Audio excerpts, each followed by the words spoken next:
You're listening to the Classic Gamers Guild podcast.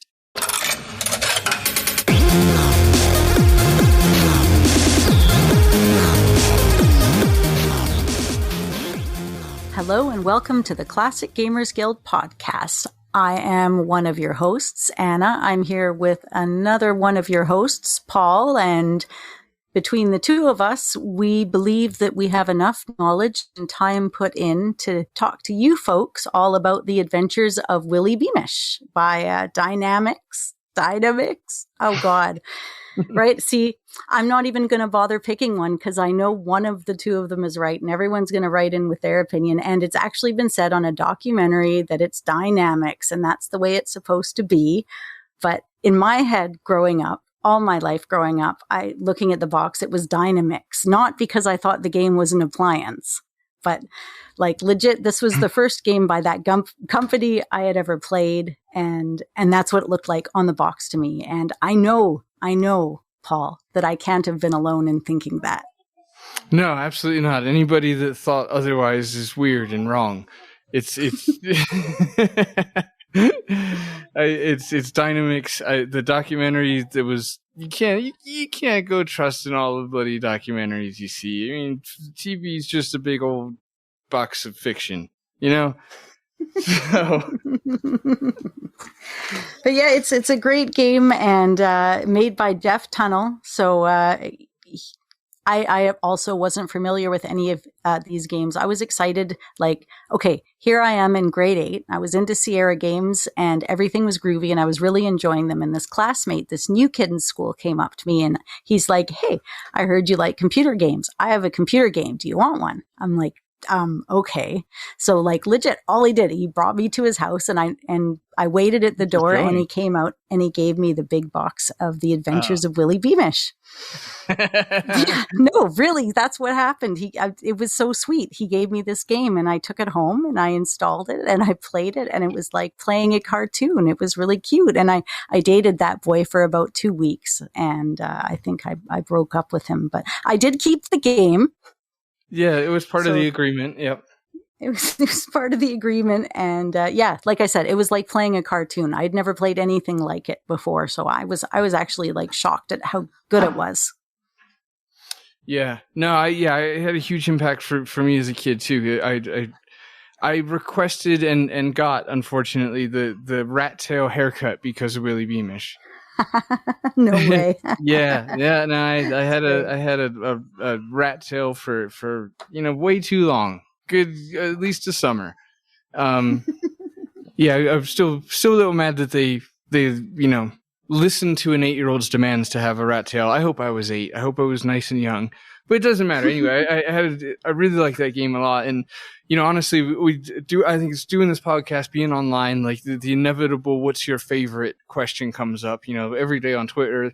It's just something like I feel like we all kind of numb out and just have like our dedicated answers to. And for me, like I have to look back at the first few big boxes I got. I got three of them in one shopping session, and just kind of remember that like. It was Police Quest, Space Quest 1 or 2, and Willy Beamish. And it's like when all else fails, just remember those were like the 3 you felt like you like the only 3 you really needed. Every other box was a 1. But like when it came down to it. So anyway, yeah, Willy means more to me than I think I wish it did. Well, most of the game actually aged pretty good on my recent playthrough. Like. Actually, the only things that didn't maybe like weren't super apparent until I played the talkie version. For example, when you meet the family on the boat and, it plays really heavy on their accents, but you don't know that because they don't write it out that way. It just seems like you're talking and they're talking. But when you play the talkie version, they are very heavy on the accents. Yeah, which takes something, pretty much innocent and makes it dodgy, unfortunately. Where it's like pretty much innocent. Pretty much. I mean, yeah, there's definitely an asterisk mark there related to the time and blah blah blah blah blah. But like, it just like you said, without the talkie, it's like Japanese tourists happen to be ninjas. I mean, that is where ninjas are from. Like, okay, you get away with that one. I mean, not that I'm like Japanese and can allow that, but I assure you, the point is I just paused to be like, wait, am I going to get in trouble for any of this? Is this? No, we're good. Yeah. I'm on. But we should be. It's something that I didn't notice the first time through because I don't think I had a voice version. Maybe I did, but I don't recall having a voice version or the ability to listen the first time I played it. Yeah. So I just didn't know. Yeah, I didn't play the talkie until really recently, like a couple of months ago. I think it was just to I didn't even finish it. I couldn't. It wasn't the one I grew up with, to be fair. Like it never had a chance. But when they added the talkie to that, it does get a little dodgy. But the talkie in general, how did you feel? Because you've played both versions. What's your stance on the talkie? It was really good. The voices were spot on. There was no clicking or grinding. Everything cut in smoothly. Maybe your little sister's Brianna's voice was like suitably annoying. It kind of sounded like an adult playing a kid, but it could have also just been a really annoying know-it-all little kid. So it worked. It was pretty smooth. I was impressed with the voice work actually all the way through it. Even like the random narrator's voice, like when you're looking at objects and stuff, because there was a little bit of flavor text if you go around with the magnifying glass. And his was like, it had sort of a difficult accent to place. It was interesting. Yeah, it was. It was good. He had like a little bit of a Gary Owens light kind of vibe to him. He wasn't trying to rip them off, but either way, it doesn't matter. He did a good job. I thought all the voices were good. I gave him more of a fair chance in preparation for this episode than I had when I actually, done the play of it a few months ago.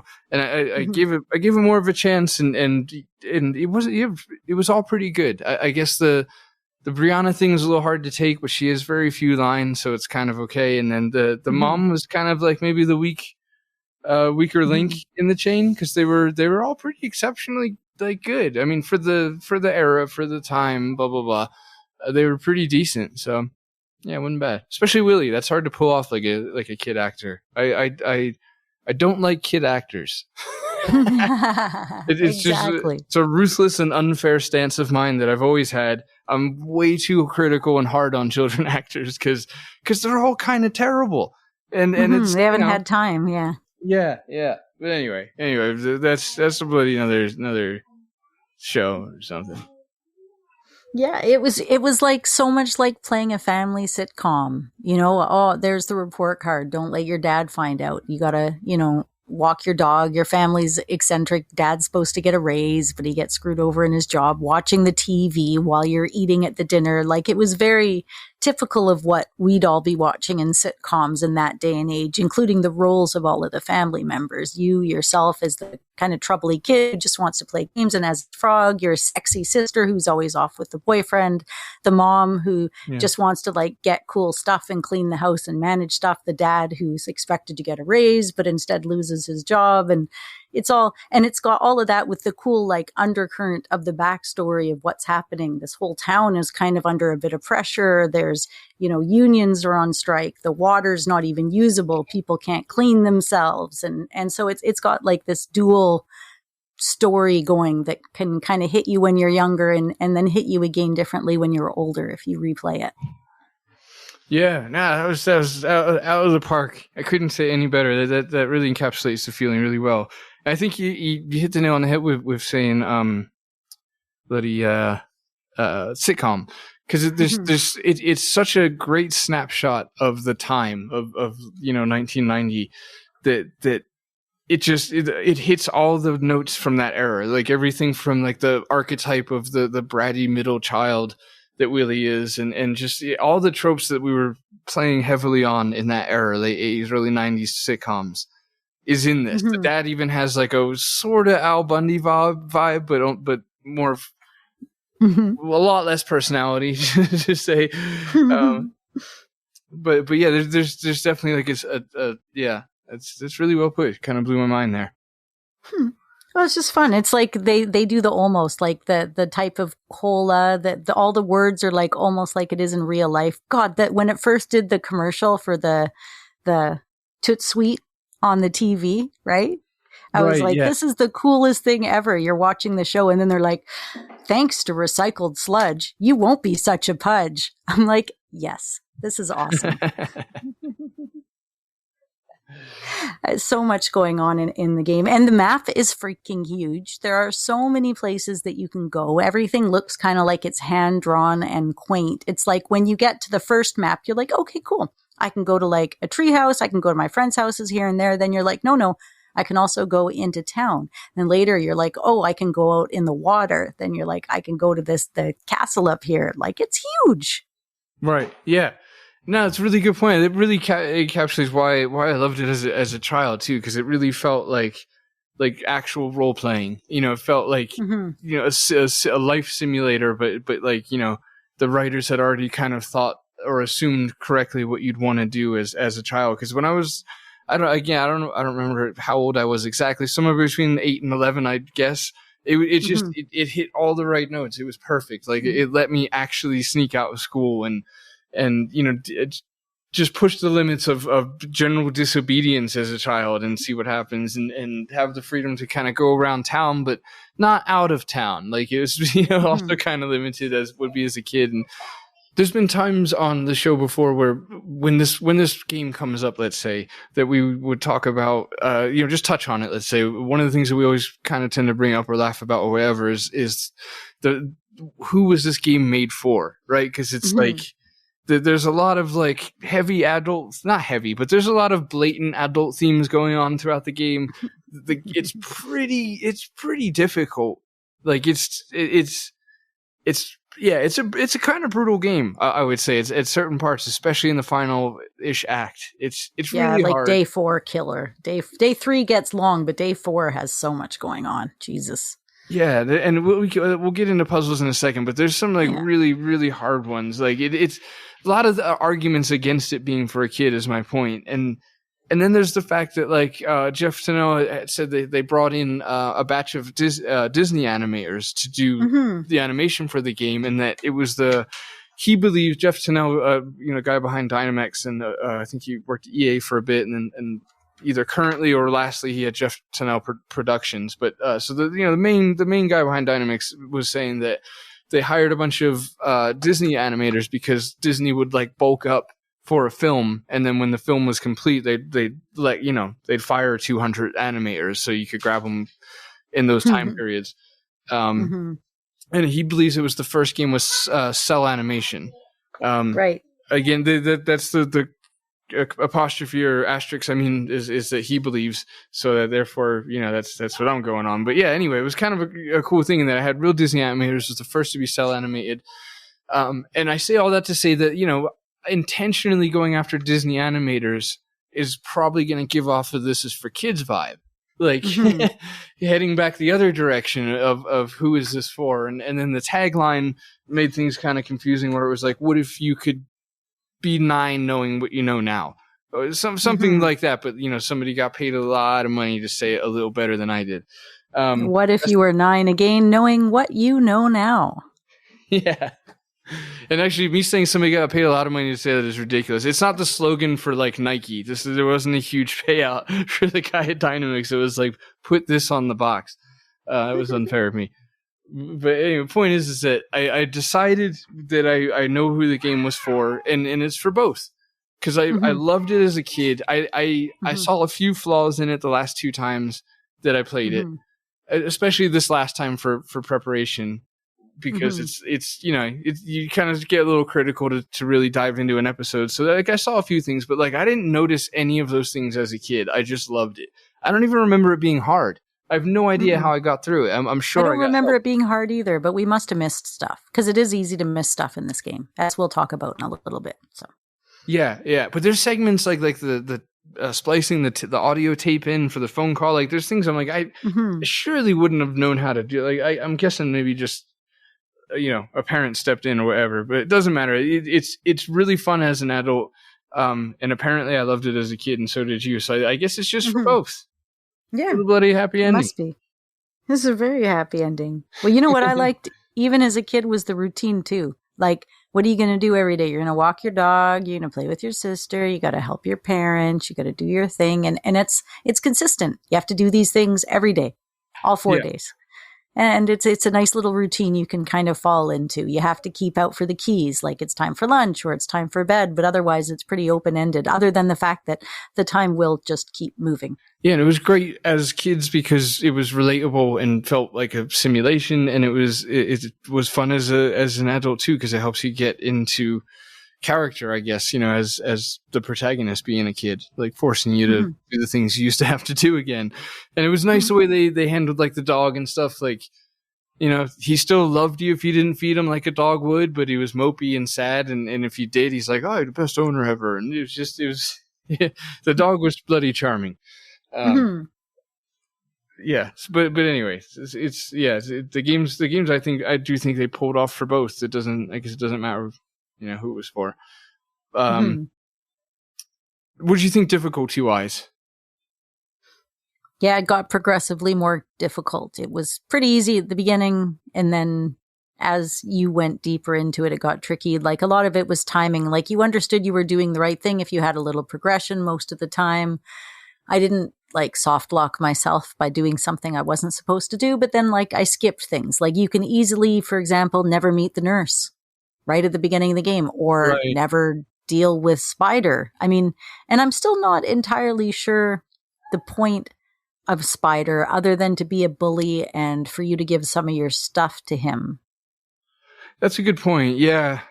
I'm guessing that, they probably just wrote him into the game, and then because that would be the trope, like the Nelson to Bart. You got to give him the 80s bully character, and then they're probably like, yo, what are we supposed to do with him?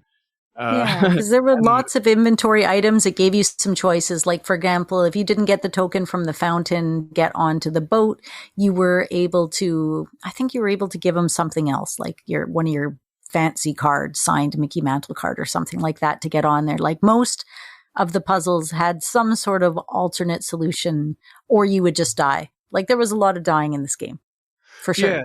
No, there was, and it was the kind of dying you do want to explore because you kind of knew that every specific wrong turn, like the trouble meter and things like that, like we're gonna have a short animation for it. So like you really wanted to see, your hair get buzzed off in cadet school, and just see what happened, and then go back and do it proper. Maybe it does get a lot harder, to your point.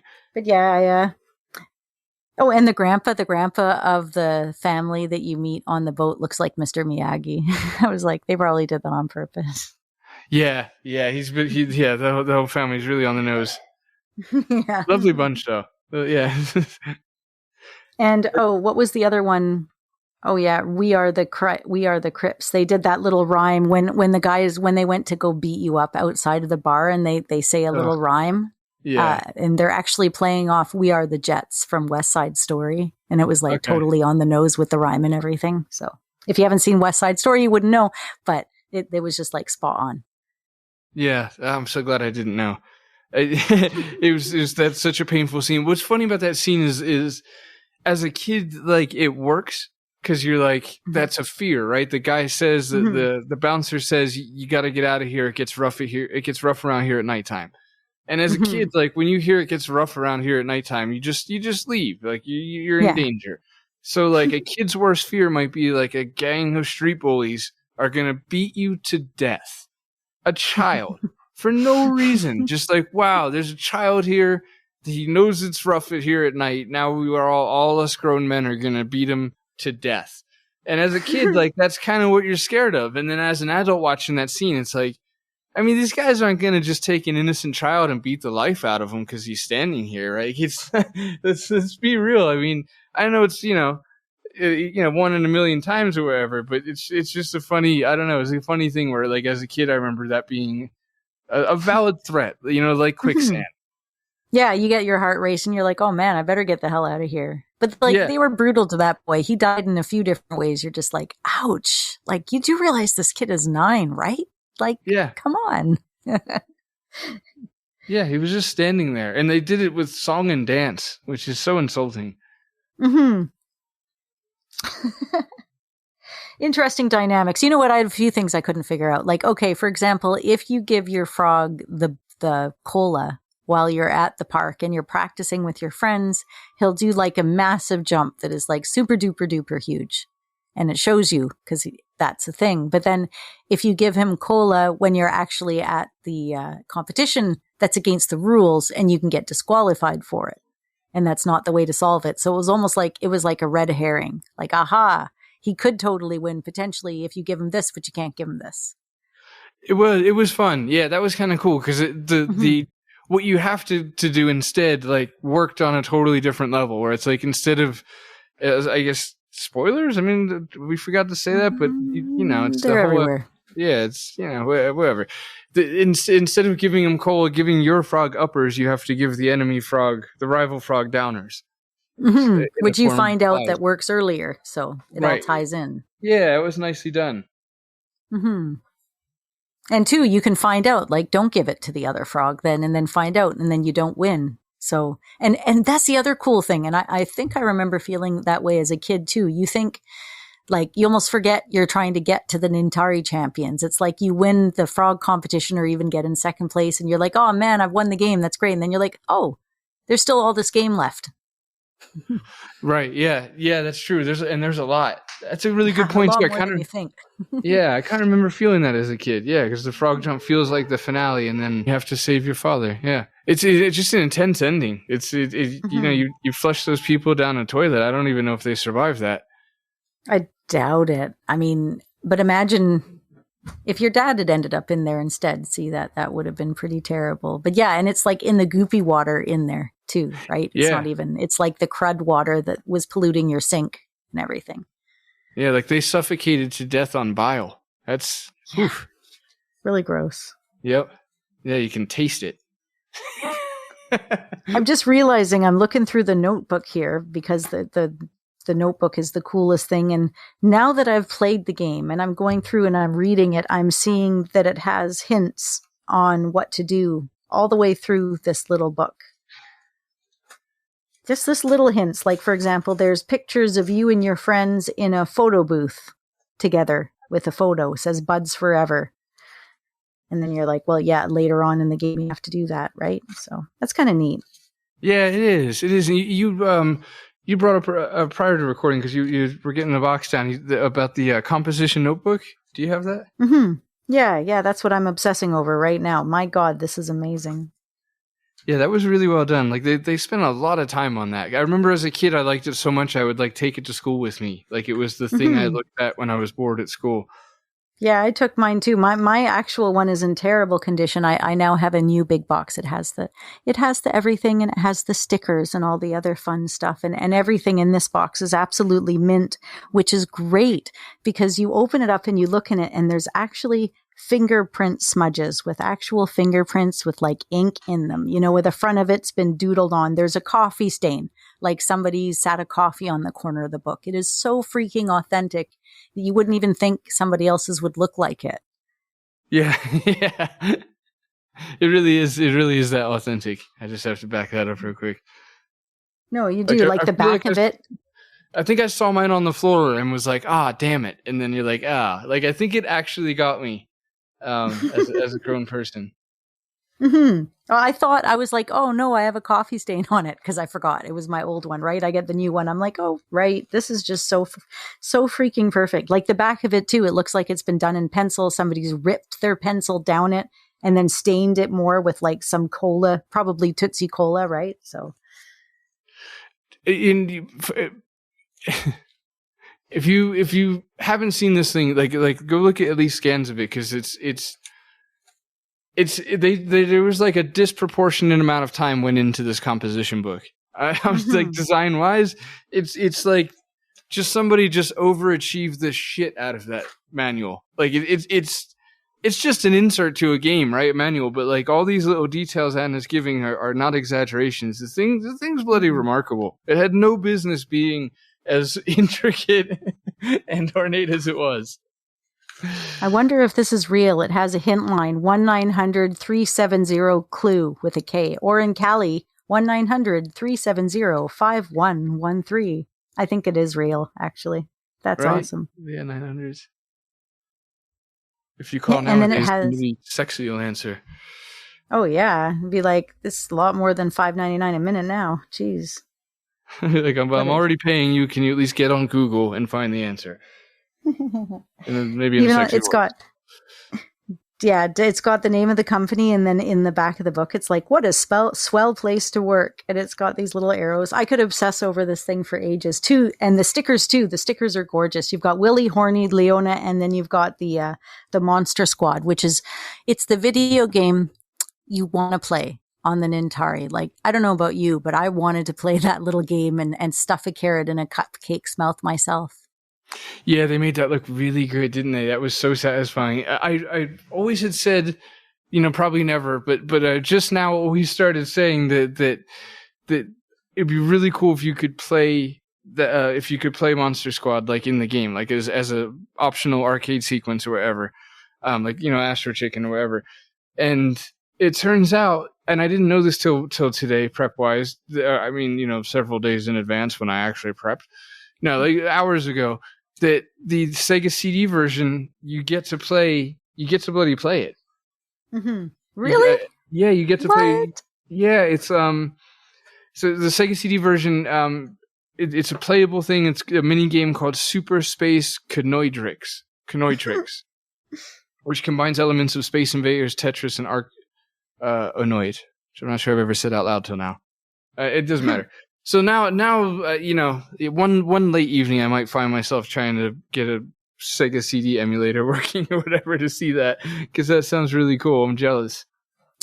Funny story. I was looking around on a thrifting site and I found Willy Beamish for the Sega CD for $3.99. I'm like, this is awesome. So I ordered it and it arrived, and inside the bag was a Little Mermaid coloring book, a mini one.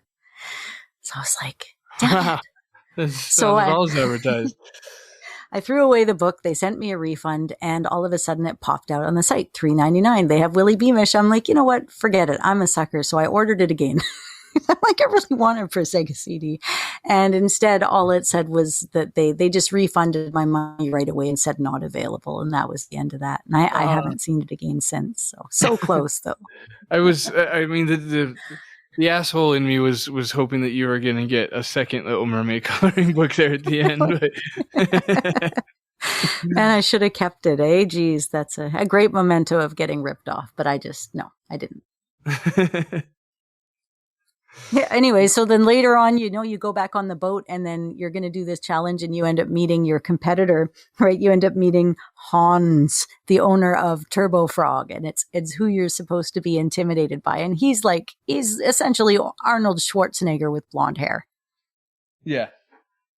Yeah, exactly. And the frog is too. Mm-hmm. I mean, without the blonde hair, the frog, but yeah, it was little Arnolds. It was funny. What else was there at the end of the game other than, like, we'll get into the puzzles, but I will say, the sexiness on it, that where Leona is riding Louis in the other room when you're sneaking through the house. As a kid, you're like, oh, what's that all about? Those weirdos. Yeah, well, we can't let this episode go by without taking, just a little pit stop to talk about the odd sexual tone of the game. So let's do that now, starting with what you just said, where she's riding him. It's very uncomfortable probably at any age, but especially now, it's just a tough watch. It's real weird. Well, they're old and grumpy, weird people, right? So. Yeah.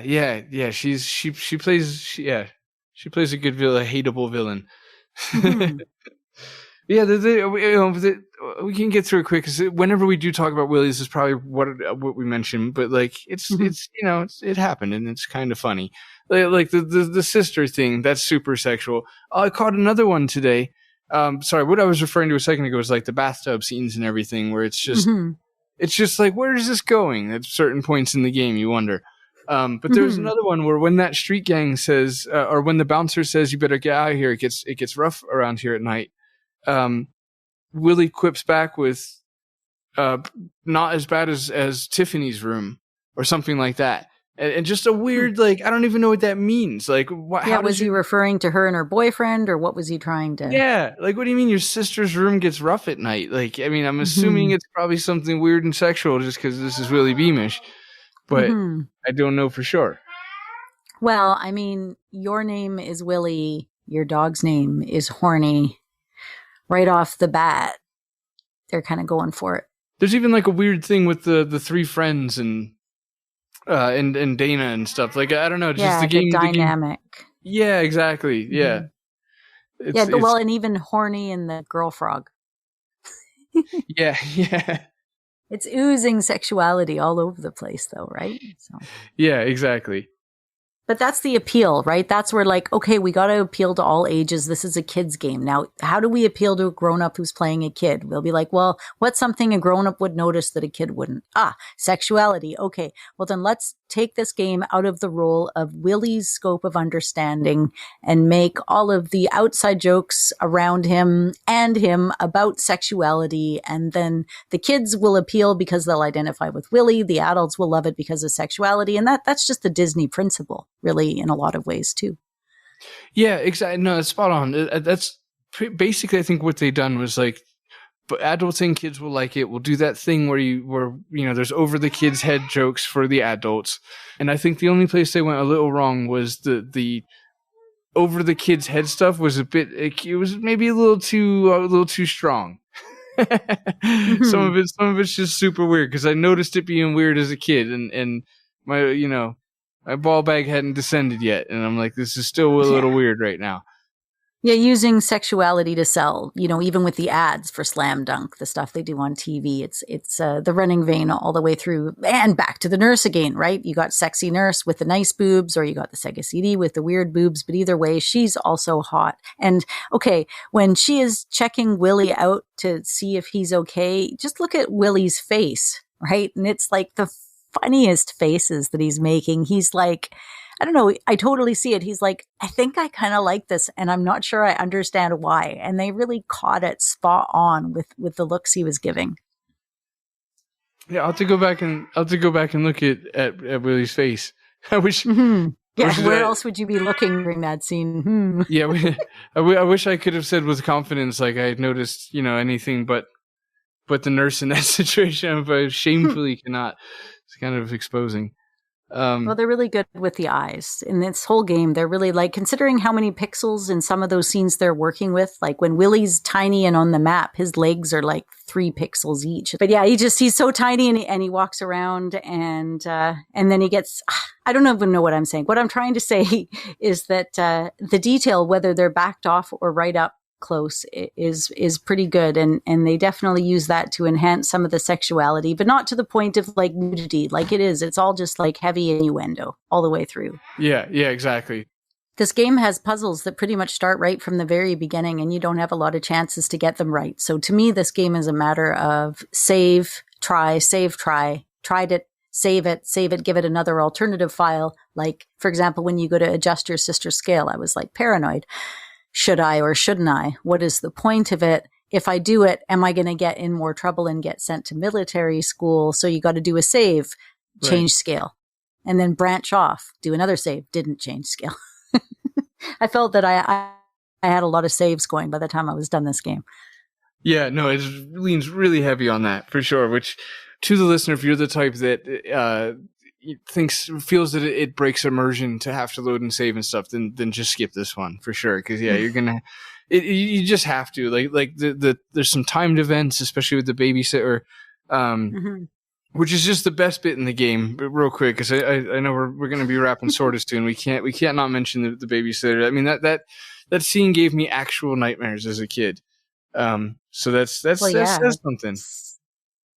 Well, like, look what she serves everybody at the table, and then she changes, and then, like, you're everywhere you go, she's chasing you after her metamorphosis. Huge spoilers, but yeah, she's like feeding you essentially mealworms, and then she turns into a bat, and then no matter where you go, she like literally appears right there, ready to attack you at any second. Yeah, exactly, and she's drawn so creepily, like just the art really matches like her, like just the way she morphs into a bat, like her face was already, drawn with that in mind. So it works. It's just really spooky. The worms are spooky. It's great. And it's weird because like so many things that gave me nightmares as a kid, I love them now. I don't get that. I'm sure any horror fans are probably feeling that pretty strong. Like it's, of course now I like infatuated with it because it made me feel feelings strongly at some point. Yeah. It's very true. And it goes right back and it's strongly. It's like if you meet somebody when you're doing something super exciting and then you accidentally think the person you met is super exciting when it turns out they sucked, but right time and right place. Yeah, exactly. Yeah, you're on tonight. Thank God. One of the two of us always makes complete sentences. It's great. All right. So yeah, it gets difficult. You have to save a lot. It rewards that very much so because, like you said, you do the branching path thing, or even just real quick do the blatant wrong thing if it's blatant, and get to see a cool little animation that you'd only see then. There's positive alternate solutions, right? Like you can get out of school with two different ways, hall pass related, like sneaking out, making your own hall pass, not getting caught by the bully, getting past the coach. I think there's two good ways to do it, and at least one bad. Well, yeah, like if you wait till the bell rings, you're home too late to get the report card out of the mail slot. Yeah, which is almost a catch-22 because if you get the report card, the correct decision is to give it to him anyway. I know, it's like I never really understood if I was supposed to listen to the answering machine or not. I just do it because I want to hear the messages, but then I feel bad. I'm like, did my dad just miss a job opportunity because I listened to all of the messages? Yeah. It's like I never was quite sure. So I just assumed they were fun little things I was just supposed to hear and that they didn't actually influence the storyline either way. Yeah, I have to assume. I think it'd be too mean to punish you because it's there's nobody's walking past that flashing answering machine light and not clicking it. Exactly. It's flashing. I mean, come on. But yeah, and I guess that goes to say, as far as you're supposed to give them the report card, that is consistent. In other words, because the right thing to do is to wait till the bell rings, get home, have no control over the report card, which means your parents get it as they should anyway. And so, you know what I mean? So it all does fit that angle where you do the complete right thing and the, the best thing will happen. But I will say too, that with the trouble meter, so if you haven't played it, the visual is a thermometer. At the bottom, it says good boy. At the very top, it says cadet school. And then there's there's like 6 in between ish. Doesn't matter. Yeah. Right? Roughly. And they can go up or down. Like you can do something good. Like your little sister falls out of bed and you put her back into bed and they're like, whoop, you're not in as much trouble. But then you can do something bad and get caught for it and it'll go up. But you can also do something bad and not get caught for it and it won't get influenced. Or you can really fuck up when you're at the school in the beginning and essentially get sent to military school on a dime because you're a jerk to the principal and you won't give him his hair that you happen to have. So yeah. Toupees, that was such a trope at the time too. But yeah, the cool thing with the trouble meter is like you can beat the game. You just can't hit the very last one. So like you get 1 or 2. It's almost like free passes. Like you can do the wrong thing twice. 2 or 3 times if it'll benefit you, it might pay off because then you can redeem one of them, like you said, with a good act. But like you can cut 1 or 2 corners and just have the meter raise and still beat the game. So that's kind of neat too. And there's things that you don't always have to remember to do. Like I don't know if you for sure have to remove the no smoking sign so that Spider gets blown up in the bathroom, or if you can just forget to remove the sign. You give him the comic or whatever it is and you leave and he doesn't blow up. Right. But I'm pretty sure you don't have to blow him up. Or it's like your sister's scale. You don't have to technically adjust the scale. Right. Yeah. That's true. I know because some of the things you're mentioning, I feel like I've always done, like the answering machine. I'm not sure I've ever tried those ones in the other direction. Like it makes you wonder, like, would Spider show up again a third time if you didn't blow him up? Yeah, that's what I wonder too. And you got to give him such cool stuff, man. You got to give him your Game Boy. Man, I would never want to give up my Game Boy just to some idiot smoking over in the other room. And he flicks his lit cigarette into a garbage can. Super dangerous. What a jerk. Those are unlikable personality traits right there. He's got to let you take a look in the mirror. Okay, I got to hit the quick nerdy differences thing real quick. Between the CD and floppy, there's not much at all. So you got the floppy, the CD, and the Sega CD. With the talkie version, you get a slightly extended game introduction, which I've never watched them back to back, but I didn't notice it being longer. Okay, there's a flat tire that I didn't remember seeing as a kid. So yeah, all right, it's a little longer. There's definitely a scene or two in the CD introduction that isn't in the floppy. And this was weird for me playing the talkie this time around. Was the still character portraits have animations, like the lip sync animation, and it's real weird. It's real, especially the babysitter. It's just real strange, kind of funny. And that's pretty much it. Then there's the whole, okay, so the floppy version has MT32 sound. For some reason, the CD version doesn't. It's only got Sound Blaster and Pro Audio. But so yeah, there's the differences. The Sega CD, like I said, you can actually play. Actually, it's not even Monster Mash, I guess, now that I think about it. So yeah, I gotta go back on that whole sentence from earlier in the show, because it just dawned on me. You can play the Nintari in your room, but you don't get to play Monster Squad. I think I said Mash a second ago. Doesn't matter. But yeah, you don't get to play Monster Squad. So when you play the Nintari, you just automatically play a different game, which is called a Super Space Canoidrix. So that's kind of lame. There still isn't a Monster Squad mini game. I'm sad again about that. Oh, okay. Yeah. I understand now. You had me excited for a minute there. I know, real roller coaster of emotions. Sorry about that. So there is a mini game, but it's not Monster Squad. All right. And then the last thing is the Sega CD version. There's less colors because hardware limitations and blah, blah, blah. And the wait times were long, and they knew the wait times were long, so you could press the start button to break out and manipulate a pair of twirling white and black balls, known as laser balls. Sounds very unearned. The laser. Yeah, if I was going to have balls, I'd want them to be laser balls. Yeah, that would. Well, depends on how much you want to overthink that. I'll just move on. It's fine. Oh, I'm overthinking it right now. Okay, and that's it. That's the.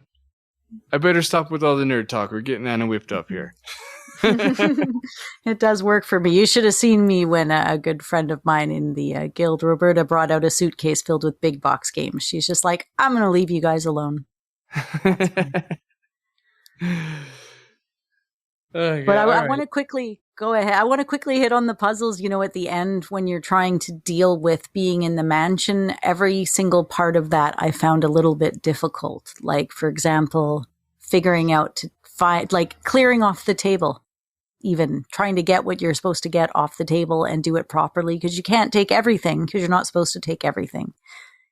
And then you got to like take the cup, but then you got to take it a second time. And then you got to take a tablecloth.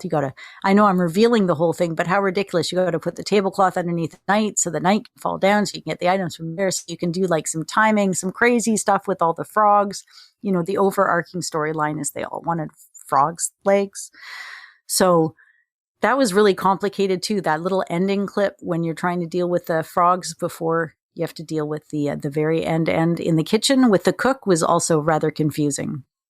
It's really intense because they're doing that animation like they did with the bat, where like it's like speed lines. Like he just like takes off everywhere, and the music's playing at double time, and it just feels really intense and really. They do a great job of making you feel flustered. Is my memory of that whole scene you're talking about, prepping. Getting to the kitchen and then being in the kitchen, that whole thing is there's a lot of anxiety behind it. Yeah, it's true. Maybe in a good way. It could be a good anxiety thing. I'm not sure. I don't remember being too frustrated about it. The kitchen part. No, they're both hard. It's hard because you got to like dump stuff on the ground. You got to push stuff in a certain way, and then it all has to be done very quickly. You have to make sure I've done everything in the right order. Yeah. But it's kind of funny because it's like, yeah, she's sitting there in the pot and she's yelling, ah, ah, ah, ah, and you got to figure out a way to shut her up. It's like really funny. And that is a good example of what we started the show with, maybe, ish, that there's some really just brutal puzzles that had like would have no business in a kid's game, and that is one of them. Like that's an example of that whole segment in the kitchen and such. It's not something like a child could get through or would want to get through. Maybe more, I should say. Yeah, it's rough. Apparently we did, but who would want to? Yeah, I must have called in for like my dad reinforcements. I can't imagine I did. Maybe though, because again, we probably had 4 months to do it. So yeah, like I would have played it over a much longer period of time. Yeah. Definitely. Yeah. So anyways, if you are listening to this episode and you have never played The Adventures of Willy Beamish, I'm sorry. There is no more to discover. We've pretty much told you everything. Be satisfied in the fact that you know what's up and carry on with your life. Yeah. Or you could play it anyways, and double up on some of the information. Like, I'm pretty sure Paul and I are clear enough that you can visualize the whole game without even having played it now. But imagine that it wasn't quite that clear. Pick it up yourself. It's pretty easy to find on GOG if you have the same problem I did, which was crashing at the Toot Sweet Cola commercial, which is on the TV at the beginning. This is through GOG on the DOS box. You can just make it small screen, Alt-Tab, and then for some reason it seems to work. And then you can make it big again. So that's a thing. Or you can run it in Scum. Probably would work just fine in there too. Yeah, I'm trying to think if it does. I'm not sure Scum does Dynamix. Dynamix was weird because their engine, they didn't have like each game had its own engine or something super nerdy. Mm-hmm. Oh, yeah, it doesn't matter. To your point, you grab it on GOG, right? Maybe Steam, they might have it, but go to GOG probably. Mm-hmm. Yeah, give it a go. And if you've already played the game and you've been listening to us talk about it, I'm going to assume that you are now super nostalgic and you're going to go pull it out and work really hard to get it to go on your system, get it all started up, look at it, watch the intro, and remember how cool it is, and then put it away again. If you're like me, that's what I do. Or maybe you'll play it all the way through, and that's awesome. And I'd hope that we could prompt at least one of you to do that, because this is a really great, fun game. And while you're at it, hit up a few of the other Dynamix games. Go ahead, write in, say it's wrong. I can't even hear you. That's fine. But go play the Heart of China, right? Yeah. That's all done by the same one. And what's the other one, Paul? Refresh my memory. Rise of the Dragon, Heart of China, The Incredible Machine. Yeah, go play those two, because they're all great games. And eventually, we'll probably talk about them too. Yeah, exactly. We'll definitely eventually get there, probably. Do want to check those out. But yeah, go play all the games. They're really good. Or just be like, hey, he just mentioned Incredible Machine once for a brief second. I'll play that instead. That's fine too. We're just here to inspire in any way it goes. Willy Beamish is really fun. And on a more serious note, if you've avoided this game because you see a 9-year-old boy and you're like, I don't think I want to play that. Fair enough, but it's not a kid's game. It's not. I've banged on about how Echo Quest is a great time for adults, and it is, especially the second one. But they're both definitely 60-40 minimal on the kids side. Like, they're kids games that are fun for adults. This is not at all a kids game. Just to be super clear, it's not a kids game, from difficulty to innuendos to just the basic story. Is impressively complex. Anna, you put it beautifully in the beginning of the episode. You're getting me all excited about the game again, about this little town of Frumpton and how it comes alive. And, the dad loses his job, but ends up finding a job as a PR person, for Toot Sweet, and Toot Sweet's affecting their lives in other ways because of the plumbing. And Willy has to go to Toot Sweet's sponsored frog jump. And then the dad becomes the PR guy who is always going to be the fallout person for the scam that they're pulling on the town, which is creating a plumbing problem to make money on the sludge and not paying the plumbers. Like, it's surprisingly complex. As a matter of fact, the only kind of ridiculous part of the game is where the bad, I guess, girl, Leona in this case, where like the thing behind the frog jump is wanting to eat frog legs. Like, that's a bit zany. It's a little bananas, bonkers, zany, ridiculous words for ridiculous moments, people. That's what I'm getting at.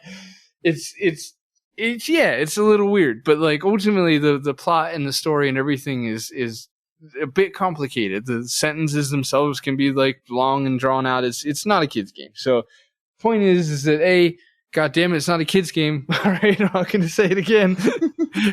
And B, you should play it. You know, unless you're sick of hearing about it after an hour of us talking about it, and that's fair too. But you should still play it. I think, yeah, that's covered most of the angles. I think, you know, some of you will play it and some of you won't. Some of you have and some of you haven't. Good. I'm glad you listened to our podcast to hear that. I mean, all the way through. You made it all the way through to hear that. Yes, good for you. And the words from our following, from the things I got to say. Come join the discussion in the community. Follow us on Facebook. We're a page. We're a group. Come say hello. Join the community. For real. If you don't listen to anything, do that part. It's just amazing people. And it's a great place. Also, Instagram, CGG Podcast. Twitter is the same thing, at CGG Podcast. Email is mail@classicgamersguild.com. Send us a bloody email. Become a Patreon member if you want to. That would be awesome. But more importantly, thank you to all of our existing Patreons. We really, really appreciate you guys, and I love you and thank you. And an extra special thanks to those in said tier, which is Una and Gus, Jay Holmes, Mark Fillion. We love you guys and appreciate you so much. Check out Mark Fillion's game, Chinatown Detective Agency, on Steam. Give it a bloody wish list. Check out the demo. And that's all. That's all. We're done. So, don't do murder.